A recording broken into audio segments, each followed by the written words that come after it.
اس مقدس مہینے کی حرمت اور اس کی عظمت سے کون مسلمان ہے جو ناواقف ہو؟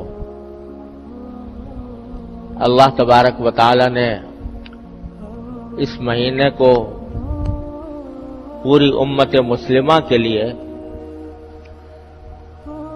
سال بھر کے گناہوں کے کفارے کا اور درجات کی بلندی کا ذریعہ بنایا ہے۔ نبی کریم سرور دو عالم صلی اللہ علیہ وسلم رجب کا چاند دیکھ کر یہ دعا فرمایا کرتے تھے کہ یا اللہ ہمیں رمضان کے مہینے تک پہنچا دیجئے، یعنی ہماری عمر اتنی کر دیجئے کہ ہم اپنی زندگی میں رمضان پالیں۔ تو وہ مہینہ آنے والا ہے اور اللہ تبارک و تعالی کی رحمتوں کی گھٹائیں برسنے والی ہیں۔ اس کی پہلے سے کچھ تیاری کرنے کی ضرورت ہے۔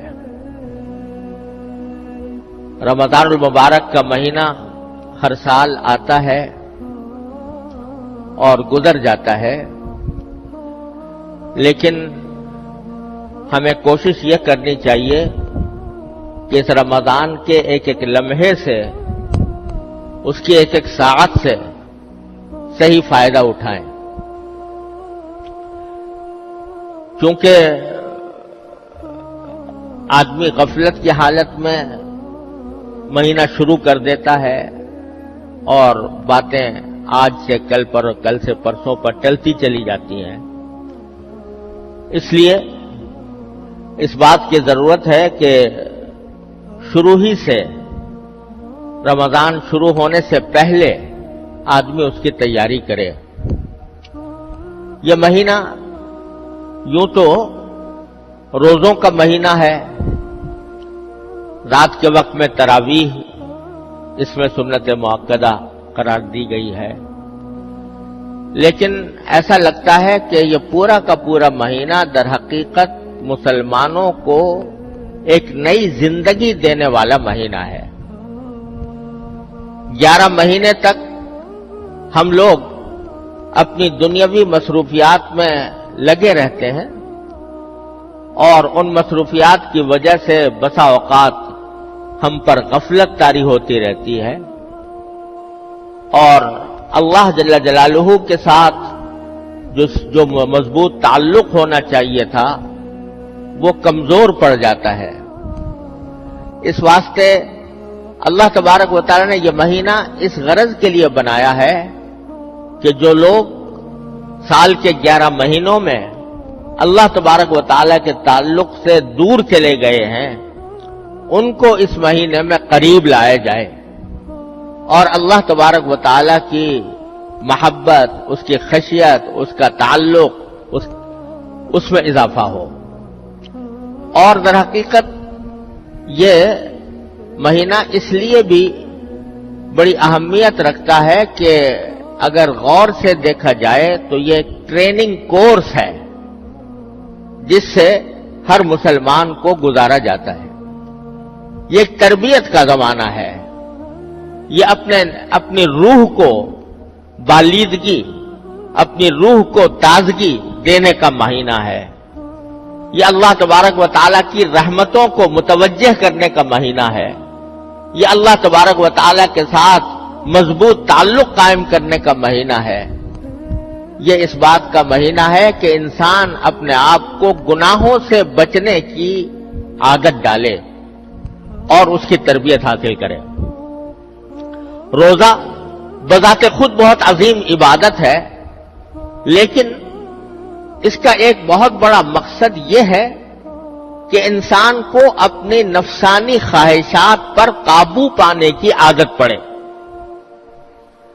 اسی لیے قرآن کریم نے یہ فرمایا کہ یا ایھا الذین آمنوا کتب علیکم الصیام کما کتب علی الذین من قبلکم لعلکم تتقون۔ روزے ہم نے تم پر اس لیے فرض کیے ہیں تاکہ تمہارے اندر تقوی پیدا ہو۔ تقوی کس چیز کا نام ہے؟ تقوی اس کو کہتے ہیں کہ آدمی کے دل میں کوئی غلط خواہش پیدا ہو رہی ہے، غلط جذبہ پیدا ہو رہا ہے، دل میں برائی کی امنگ پیدا ہو رہی ہے، برائی کا میلان پیدا ہو رہا ہے، لیکن آدمی اللہ تبارک و تعالی کی عظمت کو، اس کی خشیت کو، اس کے جلال کو مد نظر رکھ کر اپنی اس خواہش کو دبا دے، اپنی اس خواہش کو کچل دے، اللہ کے لیے کچل دے۔ اس کا نام ہے تقوی، کہ دل میں خواہش پیدا ہو رہی ہے کہ میں اپنی نگاہ کو غلط استعمال کروں اور اس کے ذریعے کوئی گناہ کی چیز دیکھوں، لیکن آدمی یہ سوچتا ہے کہ میں اللہ کا بندہ ہوں، اللہ تبارک و تعالی مجھے دیکھ رہا ہے، میری ایک ایک نقل و حرکت اس کی نگاہ میں ہے، اور کل کو مجھے اپنی ایک ایک نقل و حرکت کا جواب بھی دینا ہے۔ من یعمل مثقال ذرۃ شرا یرہ، ایک ذرے کے برابر بھی اگر میں نے کوئی گناہ کیا تو مجھے آخرت میں اس کا جواب دینا ہوگا۔ یہ سوچ کر آدمی اپنی نگاہ کو روک لے۔ دل میں جھوٹ بولنے کا، غیبت کرنے کا داعیہ پیدا ہو رہا ہے، مجلس جمی ہوئی ہے اور جمی ہوئی مجلس میں غیبت ہو رہی ہے، اور میرا بھی دل چاہ رہا ہے کہ میں بھی اس کے اندر کوئی حصہ ڈالوں، لیکن آدمی اس وقت اللہ تبارک و تعالی کی عظمت کو، اس کی خشیت کو، اس کے جلال کو دل میں لا کر اپنے آپ کو اس سے روک لے، تو یہ تقوی ہے۔ تو اللہ تبارک و تعالیٰ فرماتے ہیں کہ ہم نے روزے تم پر اس لیے فرض کیے ہیں تاکہ تمہارے اندر تقوی پیدا ہو، کیونکہ روزے کے ذریعے تقوی کی تربیت دی جاتی ہے۔ وہ اس طرح کہ ہر مسلمان جب روزہ رکھ لیتا ہے اور ارادہ کر لیا کہ آج میرا روزہ ہے، جس کے معنی یہ کہ مغرب کے وقت تک میں نہ کچھ کھاؤں گا، نہ پیوں گا، نہ اپنی جائز خواہشات جو بیوی کے ساتھ پوری کرنا حلال ہوتا ہے وہ بھی میں نہیں کروں گا، یہ ارادہ انسان نے کر لیا۔ جب روزہ رکھ لیا تو کوئی بھی مسلمان ایسا نہیں ہوتا کہ جو بھوک کی شدت کی وجہ سے یا پیاس کی شدت کی وجہ سے روزہ توڑ دے۔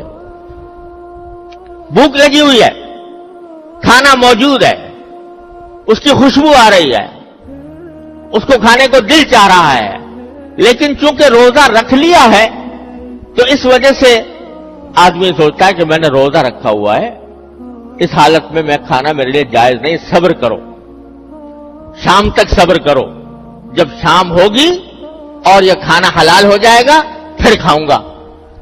تو یہ جو انسان اپنی بھوک کی خواہش کو روک رہا ہے، اس لیے روک رہا ہے کہ اللہ تبارک و تعالیٰ کے لیے روزہ رکھا ہوا ہے، اور روزہ توڑنا بہت سخت گناہ ہے، اس کا کفارہ بھی بہت زبردست ہے، اس واسطے آدمی رک گیا باوجود بھوک ہونے کے۔ گرمی کا موسم ہے، شدت کی گرمی پڑ رہی ہے اور حلق میں کانٹے پڑے ہوئے ہیں، سامنے ٹھنڈا پانی موجود ہے، کوئی دیکھنے والا بھی نہیں، اس کے باوجود کوئی مسلمان اس بھوک، اس پیاس کی شدت کی وجہ سے روزہ توڑنے پر آمادہ نہیں ہوگا۔ بلکہ میں تو یہ سمجھتا ہوں کہ شاید اگر کسی مسلمان کو لاکھوں روپے کی پیشکش کر دی جائے کہ تم یہ لاکھ روپے دیں گے اور روزہ توڑ دو، تو بھی کوئی مسلمان گوارا نہیں کرے گا کہ میں روزہ توڑ دوں۔ یہ چیز جو اس کو کھانے سے روک رہی ہے، پینے سے روک رہی ہے، یہ در حقیقت اللہ تبارک و تعالیٰ کے عظمت و جلال اور اللہ تبارک و تعالیٰ کی خیشیت، اس کے حکم کا احترام، یہ چیز ہے جو اس کو ان خواہشات پر عمل کرنے سے روک رہی ہے۔ تو اللہ تبارک و تعالیٰ فرماتے ہیں کہ روزہ ہم نے اس لیے فرض کیا ہے تاکہ تمہارے اندر یہ تقوی کی تربیت حاصل ہو تمہیں، کہ جس طرح تم نے شدید بھوک کی وجہ سے روزہ کھانا چھوڑ دیا تھا، باوجود شدید بھوک کے تم نے روزے کی وجہ سے کھانا چھوڑ دیا تھا، باوجود شدید پیاس کے تم نے روزے کی وجہ سے اللہ تبارک و تعالیٰ کی خاطر پینا چھوڑ دیا تھا، پانی پینا چھوڑ دیا تھا، اسی طرح ہر گناہ کا حال ہے کہ تقاضا تو عام حالات میں بھی گناہ کا ہوتا ہے، دل میں شوق بھی پیدا ہوتا ہے، امنگ بھی آتی ہے، اور دل میں زور سے تقاضا بھی پیدا ہوتا ہے، داعیہ بھی پیدا ہوتا ہے، دل مچلتا ہے کسی گناہ کے کرنے کے لیے۔ لیکن جس طرح تم روزے کے اندر اس خواہش کو ہمارے لیے، میرے لیے دبا دیتے ہو، کچل دیتے ہو اور گناہ کا ارتکاب نہیں کرتے، اسی طرح یہ عادت تمہیں پڑنی چاہیے اپنی عام زندگی کے اندر بھی، کہ عام زندگی میں بھی جب تمہارا دل کسی گناہ کے لیے مچلے تو تم اس کو اللہ کی خاطر اس کو دبا دو اور اس پر عمل کرنے کے بجائے اللہ تبارک و تعالیٰ کی اطاعت کرو، تقوی کی زندگی گزارو۔ اس لیے ہم نے یہ روزے فرض کیے ہیں تمہارے ذمہ۔ اس لیے میں کہہ رہا ہوں کہ یہ رمضان کا مہینہ یہ ایک تربیت کا کورس ہے جس سے ہر مسلمان کو گزارا جا رہا ہے۔ تو اس تربیت کے کورس سے صحیح فائدہ اٹھانے کے لیے یہ بات ضروری ہے کہ ہم پہلے سے اس کی تیاری کریں۔ تیاری کیا کریں؟ تیاری یہ کریں کہ سال کے 11 مہینے ہم اس طرح گزارتے ہیں کہ ہمارے صبح و شام کے زیادہ اوقات دنیاوی کاموں میں گزرتے ہیں،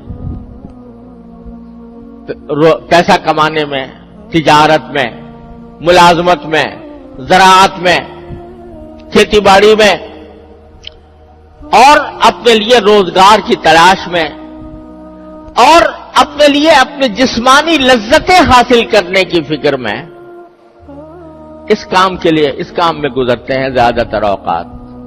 اور اگر کوئی آدمی فرائض شرعیہ کا پابند بھی ہو تو ذرا اس بات کا تناسب دیکھو کہ 24 گھنٹوں میں سے کتنا وقت وہ عبادت کرتا ہے۔ اگر 5 نمازیں بھی پڑھتا ہو پابندی سے تو ساری 5 نمازیں ملا کر مشکل سے گھنٹہ 1.5 گھنٹہ اس کا عبادت میں صرف ہوتا ہے، وہ بھی اس طرح کہ دل کہیں اور دماغ کہیں، اللہ تعالیٰ کی طرف رجوع ہونے کا جو خشوع کا تقاضا ہے وہ پورا نہیں ہوتا، کیونکہ چکی چل رہی ہے دماغ کے اوپر دنیاوی مشغلوں کی۔ اس واسطے نماز میں بھی آ کر کھڑے ہوئے تو اللہ اکبر ضرور کہہ دیا اور نیت ضرور باندھ لی، لیکن دماغ چل رہا ہے دنیا کے ان مشاغل کی طرف جن کو چھوڑ کر آئے تھے اور جن کی طرف دوبارہ واپس جائیں گے۔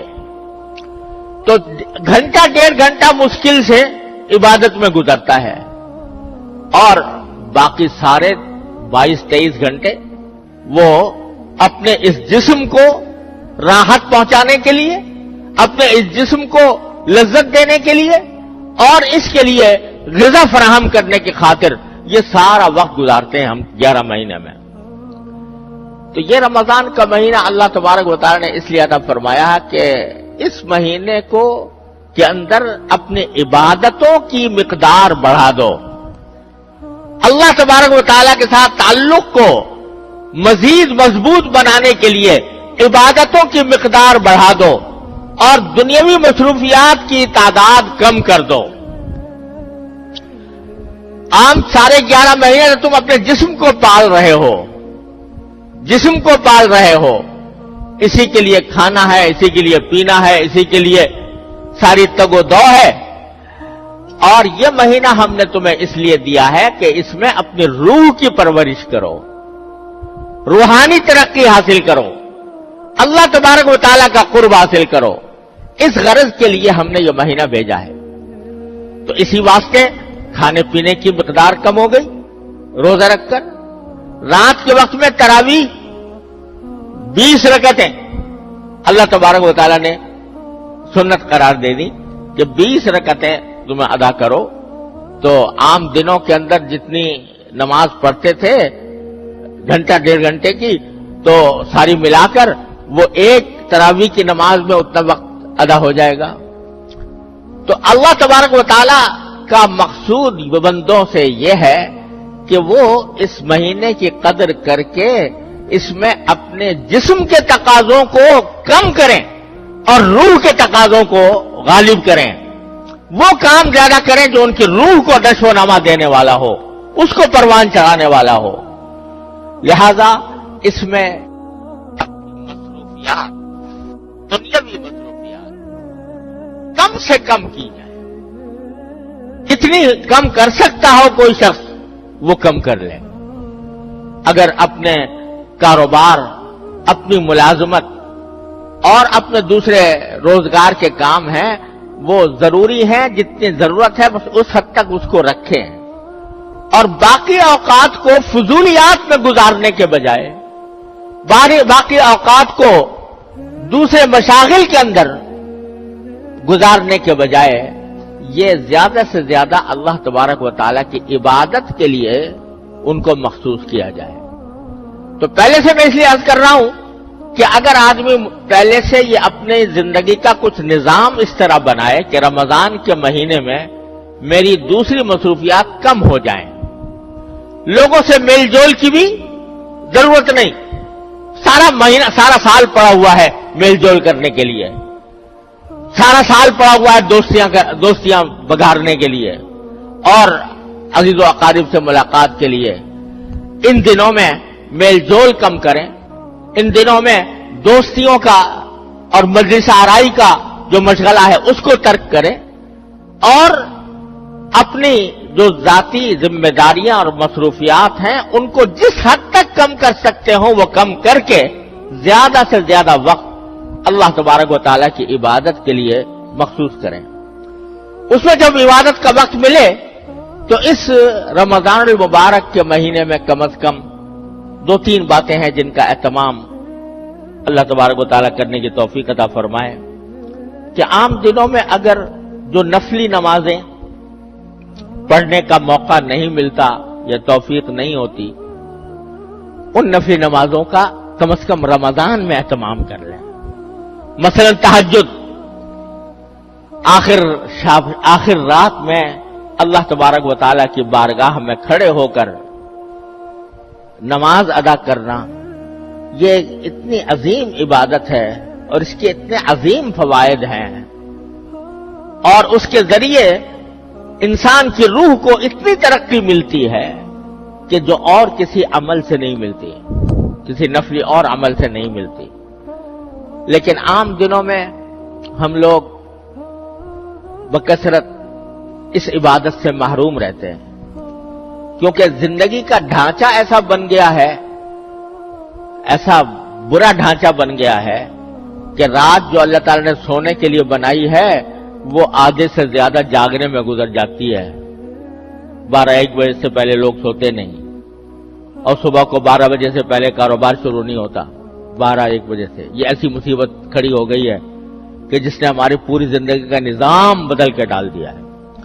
اس کا نتیجہ یہ ہے کہ آخر شب میں اٹھنا تو کجا، فجر کی نماز کے بھی لالے پڑ جاتے۔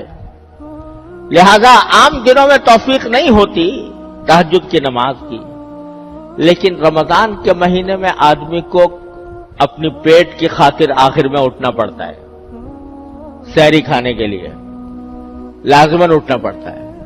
اگر روزہ رکھنا ہے تو صبح کو فجر سے پہلے سحری کھانا ضروری اور اس کے لیے اٹھنا ہے۔ تو جب اٹھنا ہی ہے تو اس سے آدھا گھنٹہ پہلے اٹھ جاؤ، اور آدھا گھنٹہ پہلے اٹھ کر اس میں 8 رکعتیں تہجد کی پڑھ لو، اللہ تبارک و تعالیٰ کی بارگاہ میں حاضری دے دو، اور وہ وقت دعا کی قبولیت کے لیے بھی بڑا نادر وقت ہے۔ تو 8 رکعتیں پڑھ کر اللہ تبارک و تعالیٰ سے دعا مانگے، اور اس میں یہ بھی دعا مانگ لے کہ یا اللہ آپ نے اس وقت توفیق دے دی ہے رمضان میں یہ کام کرنے کی، یا اللہ مجھے باقی اوقات میں بھی، باقی زندگی کے اندر بھی توفیق عطا فرما دے۔ تو تہجد کی نماز جو عام دنوں میں نہیں ہوتی، ان دنوں میں کوشش کر لیں کہ ہو جائے۔ اشراق کی نماز ہے، یعنی طلوع آفتاب کے بعد جب آفتاب جو ہے ذرا بلند ہو جائے، تقریباً 12-15 منٹ کے بعد 2 رکعتیں یا 4 رکعتیں اشراق کی پڑھنا مسنون ہے، نفل ہے۔ عام دنوں میں توفیق نہیں ہوتی، اس زمانے میں کر لیں۔ مغرب کے بعد 6 رکعتیں اور 6 سے لے کر 20 رکعتوں تک ثابت ہے، جس کو نماز اوابین عام طور سے کہا جاتا ہے. وہ عام دنوں میں توفیق نہیں ہوتی، رمضان میں اس کا اہتمام کر لیں. تو جو نفلی نمازیں عام دنوں میں پڑھنے کا موقع نہیں ملتا، تو کم از کم ان نمازوں کا اہتمام کر کے ان دنوں میں ادا کر لی جائے. ایک بات. دوسری بات یہ کہ قرآن کریم کی تلاوت، قرآن کریم کو رمضان کے مہینے سے خاص نسبت ہے. جو آیت میں نے ابھی آپ کے سامنے پڑھی تھی، اس میں اللہ تعالیٰ نے فرمایا کہ رمضان کا تعارف کراتے ہوئے، اس کی عظمت کا بیان کرتے ہوئے اللہ تعالیٰ نے فرمایا کہ اس کی خصوصیت یہ ہے کہ ہم نے اس رمضان کے مہینے میں قرآن نازل کیا. کیسے نازل کیا کسی وقت اور تفصیل سے عرض کروں گا انشاءاللہ. لیکن اللہ تبارک و تعالیٰ نے قرآن کریم کو نازل کرنے کے لیے اس مہینے کا انتخاب فرمایا، رمضان کے مہینے کا. تو اس لیے اس مہینے کو قرآن کریم سے خاص نسبت ہے. اور نبی کریم سرور دو عالم صلی اللہ علیہ وسلم ہر رمضان میں حضرت جبریل امین علیہ السلام کے ساتھ قرآن کا دور کیا کرتے تھے. کیا نظارہ ہوتا ہوگا کہ جبریل امین علیہ السلام جو قرآن لانے والے ہیں وہ پڑھ رہے ہیں اور نبی کریم صلی اللہ علیہ وسلم سن رہے ہیں، اور نبی کریم سرور دو عالم صلی اللہ علیہ وسلم تلاوت فرما رہے ہیں اور جبریل امین علیہ السلام سن رہے ہیں. اس طرح دور ہوتا تھا رمضان کے مہینے کے اندر قرآن کریم کا. تو اللہ تبارک و تعالیٰ نے یہ قرآن کریم کو خاص نسبت عطا فرمائی ہے رمضان کے مہینے سے. اس لیے اس میں جتنا زیادہ سے زیادہ ہو سکے تلاوت کا آدمی اہتمام کرے. جن لوگوں کی تلاوت صحیح نہیں ہے، حروف کو تلاوت کے آداب ہیں، تلاوت کا طریقہ یہ ہے کہ جو حروف ہیں وہ صحیح طریقے سے ادا ہوں. جن کی ابھی تک وہ صحت نہیں ہے تو کسی سے اس زمانے میں صحیح طریقے پر تلاوت کرنے کا طریقہ سیکھ لیں. کل 29 حرف ہیں الف سے لے کر یا تک. ان میں بھی بیشتر حروف وہ ہیں کہ جن کو نکالنے کے لیے کوئی مشقت کرنے کی ضرورت نہیں، خود بخود نکل آتے ہیں. چند حروف ہیں کہ جن کا تلفظ صحیح کرنے کی ضرورت ہے. مثلا ہم لوگ سا اور سین اور صاد ان میں اردو میں بولتے ہوئے کوئی فرق نہیں کرتے، لیکن قرآن کریم میں سا الگ طرح پڑھی جائے گی، سین الگ طرح پڑھا جائے گا، صاد الگ طرح پڑھا جائے گا. کس طرح ان کے درمیان کیا فرق ہے، کس طرح نکالا جائے. زال اور زا اور غا اور غاد، یہ 4 حروف ہیں. ان کے اندر کیسے فرق کیا جائے، کس طرح کو صحیح نکالا جائے، یہ ہر مسلمان کے ذمے اس کا سیکھنا فرض عین ہے. لوگ اس میں بڑی غفلت میں مبتلا ہیں، جیسا چاہا قرآن شریف پڑھ لیا. لیکن یہ فرض عین ہے کہ آدمی اس کو صحیح تلفظ کے ساتھ پڑھنے کی کوشش کرے.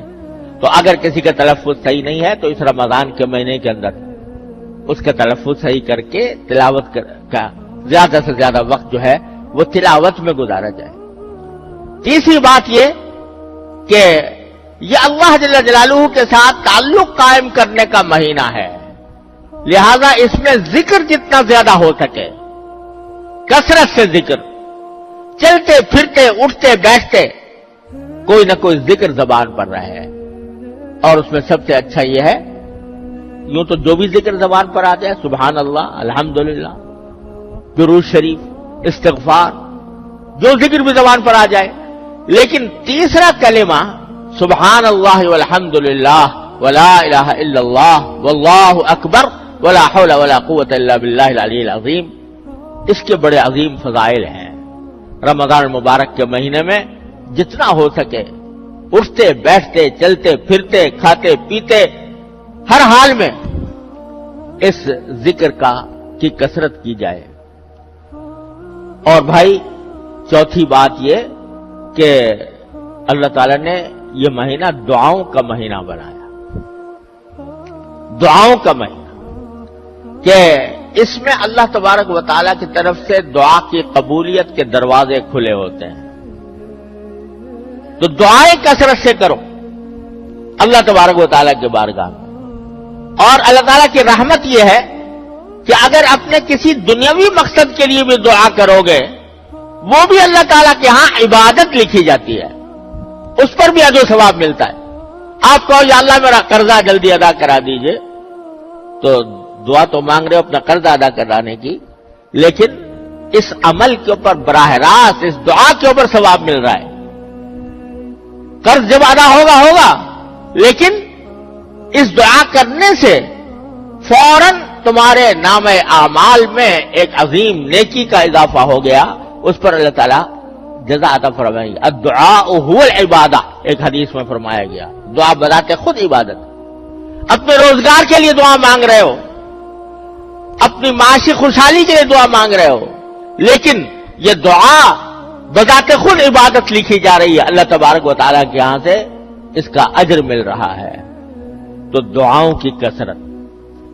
اور بزرگوں کا ایک معمول یہ رہا ہے کہ عصر کے بعد آدمی اگر مسجد میں نماز پڑھنے کے لیے جائے تو اگر وہیں پر اعتکاف کی نیت سے بیٹھ جائے مغرب تک, اور اس میں جتنی تلاوت کی توفیق ہو تلاوت کرے, کچھ ذکر کرے, دعائیں مناجات مقبول جو نبی حضرت حکیم الامت مولانا اشرف علی صاحب تھانوی رحمۃ اللہ علیہ کی مناجات ہے, دعاؤں کا مجموعہ ہے, وہ پڑھے, اور پھر باقی وقت اللہ تعالیٰ سے اپنی حاجات مانگنے میں گزار دیں یہاں تک کہ افطار ہو جائے.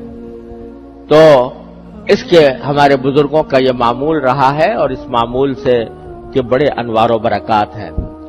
تو کوشش کی جائے کہ اپنے اوقات کو زیادہ سے زیادہ فارغ کر کے جتنا وقت مل سکے وہ اللہ تعالیٰ کی عبادت میں صرف کیا جائے. تو انشاءاللہ اللہ تعالیٰ کی رحمت سے امید ہے کہ یہ رمضان ہم سب کے لیے خیر و برکت کا ذریعہ بنے گا, ہمارے گناہوں کی مغفرت کا ذریعہ بنے گا, ہمارے لیے انشاءاللہ ترقی درجات کا ذریعہ ہوگا.